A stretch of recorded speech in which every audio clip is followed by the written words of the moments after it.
to our next story, and probably a difficult birth. Yeah, we're talking about Bradley Mtall. Gosh. I am so sorry. It was right there. Your mama tried.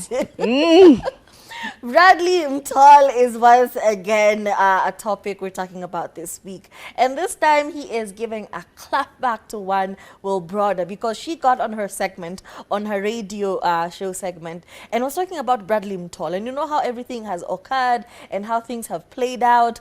How his mother has come out of the woodwork talking about, he's not picking my calls, he's not answering me, all I want is to be bought for a plot and to be jangewad. You know, all of these things happening, and Bradley's, you know, response to all of that, his mother coming out and doing interviews. First of all, you know how weird it is. I don't know if we are so desensitized by the internet, but bringing your personal issues to the internet is weird behavior. You have my phone number. If you're calling me and I'm not picking, it's because I don't want to talk to you. You can text me and lay your grievance. But to come to the social media, to go and even speak to reporters so that they can report the news about how I'm not picking your calls, that is crazy behavior. Anyway, Bradley decided to respond to his mom and said, when I was broke, you were not picking my calls. Okay, when I was in the trenches, where were you? Now that I have small coins and I'm hanging out with a few people, you want to come out and say you've been neglected, I'm not picking your calls? Shut it. Okay? Oh! He was done with it. Anyway, Wilbroda seemed to feel some type of way about that, and she got on her show and said Bradley Mtall should calm down. Taking pictures with different influencers is making him overly excited, but he should not forget that he is not a celebrity. Okay, and I'm just like, okay, then what makes you a celebrity? You know, what is that kamaka? So that we can know this is a celebrity, this is not a celebrity. Goes on to say, when his mom complained, he replied that she was not answering his calls when he was broke. Now is the time to seek his mother's blessing for a bright future rather than being dismissive. And I'm just like, what?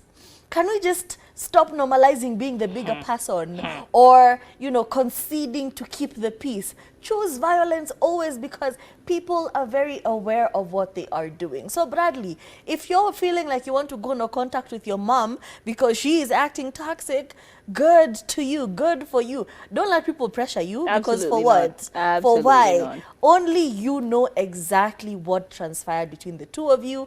Only you as an adult have made the decision, you know what, I don't want to deal with this. So people trying to force it down your throat. See, we said there's such thing as toxic parents. Absolutely. They do exist, okay? It's not a fantasy story.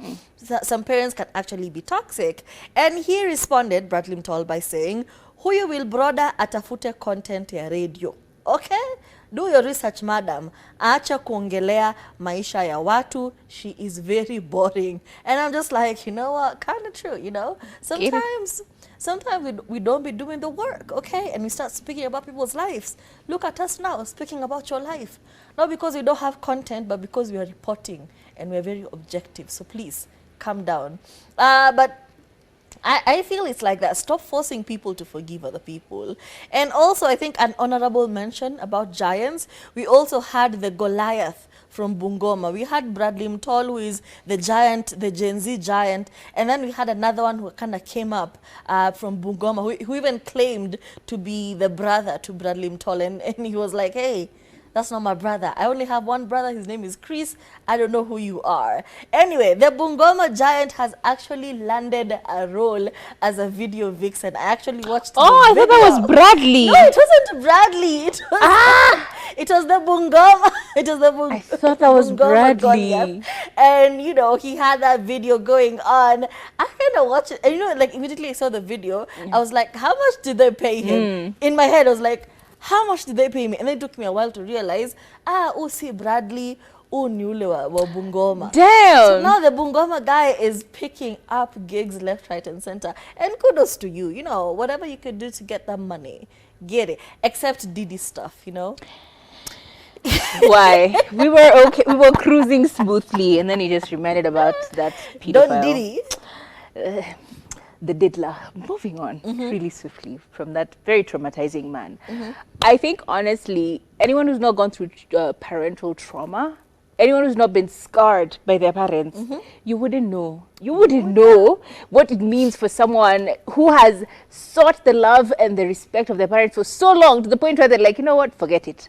And then now suddenly their parents are trying to ingratiate themselves into their lives, trying to, like, you know, find a way into your life now that you're okay, now that you've moved on, now that you've made a little bit of money. And like, oh yeah, you know, I'm still your mother, I'm still your father. Where?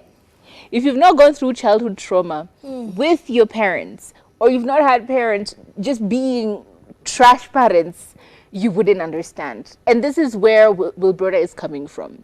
This, again, it's giving the same energy as, oh, you know, as you're a wife, you need to suffer through it, you need to understand, compensate. Same energy. Look, if your parents or anyone in your life is a toxic person and you want to go no contact with them, it is entirely your choice. In fact, I commend you for finding the strength to be that strong and to be okay. You've recovered, you're no longer bitter, you've forgotten, you forgive and forgot, and you're not moving on with your life. So shout out to you, Bradley, for like going through it and being able to come out through the other side not scathed. Well, scathed, but not bothered. Like, this guy just shut it down. He's just like, you know what? I don't want to talk to my mama. Where were you? The end. You know, he didn't like make a whole thing about it, start crying on the internet on a whole YouTube video. No, Story time. How my toxic Nope, he just said, look, where were you a few years ago when I was broke? If you were there then I would have been there for you now. The end. Like, aguna ABCD mpaka Z. Story time part 7. Let's move on to the final story of this year, Afrobuzz. And yeah, I think honestly, let's stop forcing people to be the bigger people. Just as Tria said, we don't all have to be the bigger person. Sometimes be petty. Let's meet at Bikini Bottom. Be the villain. Let's meet there. Tupatane uko. If you go low, be wicked. Me and the devil championing you. God damn it.